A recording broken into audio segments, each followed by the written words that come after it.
Kasi naku, sakit mo. Ay, nako, heto na naman po ako. Kasi po, ang aking mga natutuklas na paggagamot, dapat maintindihan ng mga tao. Hindi po basta ako naupo dito para magsalita at magkwento. Ang akin po isasabihin sa inyo, kapag po masakit na ikaw nga, ano nararamdaman mo? Ba't ka narito? Kayo?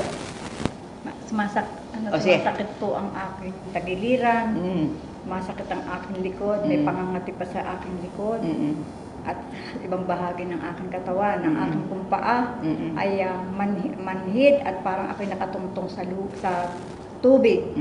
So, salamat po sa Mother Lily. Mother Paring. Mother Paring. Mother Paring na siya ay natagpuan namin. Salamat sa kanyang pagbibigay sa amin ng panahon. Kami nga ay kanyang magamot.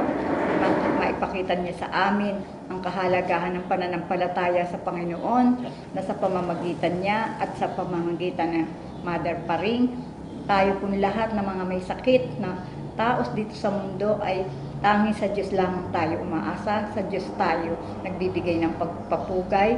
Sa lahat ng ating nararanasang karamdaman ay mayroong lunas, at ito nga po ay ibinigay sa ating kapatid o Mother Paring na makapagbigay ng kanyang nalalaman para sa ating ikagagaling. Salamat po at salamat din po sa Panginoong Jesus na siyang gumagabay sa ating buhay. Amen. Salamat, ate. Dahil kasi, yung nakuha ko sa iyo na yon, alam niyo po, ang plano ko sa isip ko, hindi ko po sila pawawalan hanggang hindi ko nakukuha. Ngayon po, siguro, sa dami ng taong pumupunta dito, siyempre po nakita niyo na aking klase. Siguro po, binibigay na lang ng isang beses. Eto din po yung isa po yung gagamutin ko rin. Ginamot ko na po. Alam niyo po ba, isinaksa ko lang po yung aking nalalaman. Lumabas na po nang lumabas yung kanyang bakterya. Hindi ko po kaya ipaliwanag, hindi na po ako nagbalik. Nasilipin ko po, wala na pong laman yung kanyang bakterya sa tiyan. Hindi po ba kayo natutuwa niyan? Balakpakan niyo. Hindi po ba kayo natutuwa niyan?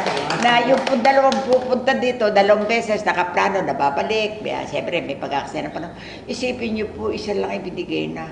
Pag naman po nakita kong malinis na, hindi ko na po pinababalik. Bahala po sila kung gusto nila sumilip sa chapel at makita nila ang Mother Paring kung maganda pa o matanda na. Palakpakan niyo. Ngayon, ito po ang aking pinakaubod. Nananawagan po ako sa lahat ng may para po bang may maitim sa paa. Ito po, maglinis po kayo ng bituka.